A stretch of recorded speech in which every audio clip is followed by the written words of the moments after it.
Leão e o aluguel de temporada. Olá, galera, eu sou o Murilo Tassi, você está no canal Imposto de Renda Sem Frescura, a comunidade que mais cresce. E esse é o vídeo mais importante que eu vou gravar para você nesse canal, nesse ano. Fica comigo até o final para você entender o que eu estou falando. Primeiro, nós temos que entender o seguinte: de repente você tem uma casa de praia, uma casa de campo, e você durante o ano você vai lá tirar suas férias normalmente, mas apareceu uma oportunidade de você alugar uma temporada, como aconteceu com uma cliente nossa aqui. Ela tinha uma casa de praia com 6 suítes, uma bela de uma casa, e sempre no final do ano ela fazia um aluguel. A imobiliária já procurava ela para poder fazer o contrato e fechar. O que acontece? Você precisa entender que nesse momento é pessoa física para pessoa física. Ela até é nossa cliente PJ, mas só que a empresa dela não suporta essa atividade. É uma atividade dela, é coisa particular. Então ela precisa fazer o carnê-leão. Poxa, Murilo, mas eu não fiz o carnê-leão o ano inteiro. Mas por causa desse rendimento no final do ano, ela era obrigada a fazer o carnê-leão. E não é só isso. Além de fazer o carnê-leão, mexia na alíquota efetiva. Por quê? Ela tinha os rendimentos dela como empresária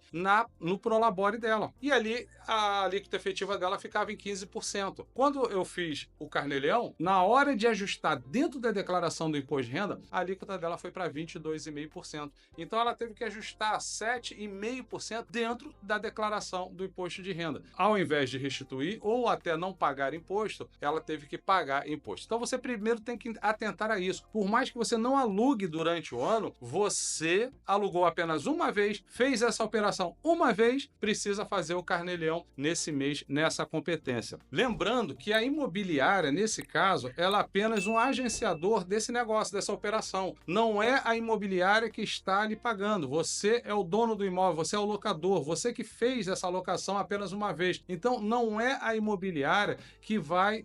ela não é a sua fonte pagadora. A obrigação daquilo que eu sempre falo, e vou falar sempre, porque é repetindo que a gente acaba adquirindo conhecimento. Reter, repassar e informar tem que ter uma fonte pagadora. Não tem? Então é você que está recebendo o dinheiro, você que é o locador. Você que vai ter que reter, repassar e informar. Através do quê? Carnê-leão. 2. Tenha cuidado na hora de você lançar os rendimentos. Você, é claro, na hora que você receber o valor, você tem que lançar o valor total. Mas existe, depois do valor dos rendimentos, um campo de exclusão. E nesse campo de exclusão é o campo que você vai lançar os valores de taxa, condomínio, imposto, porque no final o valor líquido, o valor para a base de cálculo, ou seja, aquele valor que vai servir para apurar o seu imposto, tem que ter a exclusão. Não pode ter valores de taxa, condomínio, IPTU, porque é apenas o valor do aluguel que tem que ser tributado. Então, muito cuidado, porque muitas das vezes as pessoas lançam o valor total ou cometem um outro erro. O que eles fazem? Eles lançam o valor já excluindo. Não pode. Você tem que lançar o valor total, lança as exclusões e a base de cálculo vai ser em cima do valor líquido. 3. Lance o CPF do locador. Ah, Murilo, mas ainda está uma briga se é obrigatório, se não é. Vamos fazer ao contrário. Vou me colocar como inquilino. Na hora que eu pago o aluguel e vou fazer o meu imposto de renda, lá na ficha de pagamentos, tem lá um pagamento de locação. Eu, por lei, regulamento do imposto de renda, no seu artigo 975, sou obrigado a lançar os meus gastos com aluguel. Eu sou obrigado. Então, por esse motivo, o seu inquilino, ele vai ter que lançar. Então, você já vai lançar o CPF dele para cruzar, para não ter problema. E vai chegar um momento, vai ser obrigatório. Se a Receita Federal, ela colocou esse campo ali dentro do carnê-leão, em algum momento isso vai se tornar obrigatório. Por enquanto você ainda consegue fazer o carnê-leão sem essa informação, mas não é bom, não é prudente. 4. Faça o contrato de locação e de preferência com um profissional da área, uma imobiliária, ou se você vai fazer com quinto andar ou com outra Airbnb, não interessa. Mas tenha um contrato de locação, porque o recibo, ele é apenas um documento fiscal. Não é ele que dá a garantia do que você está fazendo a operação de locação. Mas, Murilo, e a nota fiscal? Não, a gente está falando de locação. Locação nem nota fiscal gera. Seria recibo, tanto de uma PJ quanto de uma PF. Mas você precisa entender que o agente principal nessa operação se chama contrato de locação. Ah, eu vou na papelaria e pego um contrato. Aí é responsabilidade sua, eu não tenho como opinar sobre isso.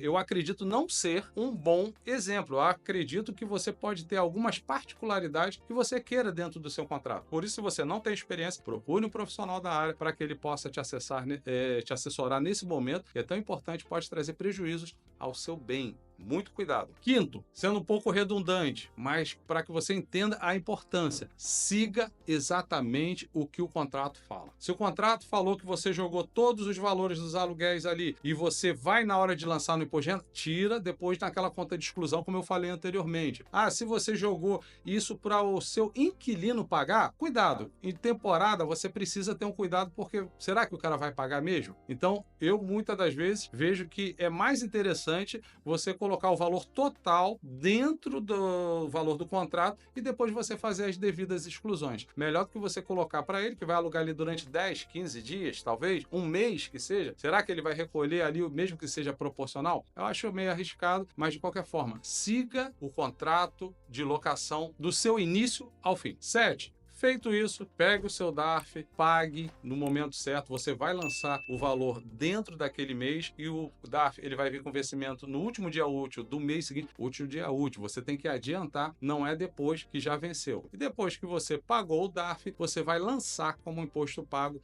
dentro do seu carnê-leão. Para quando você for exportar para o ano seguinte na declaração do imposto de renda, já vá o valor já com o pagamento e não gere mais imposto a pagar dentro da sua declaração, ok? Valeu, galera, esse é o vídeo de hoje.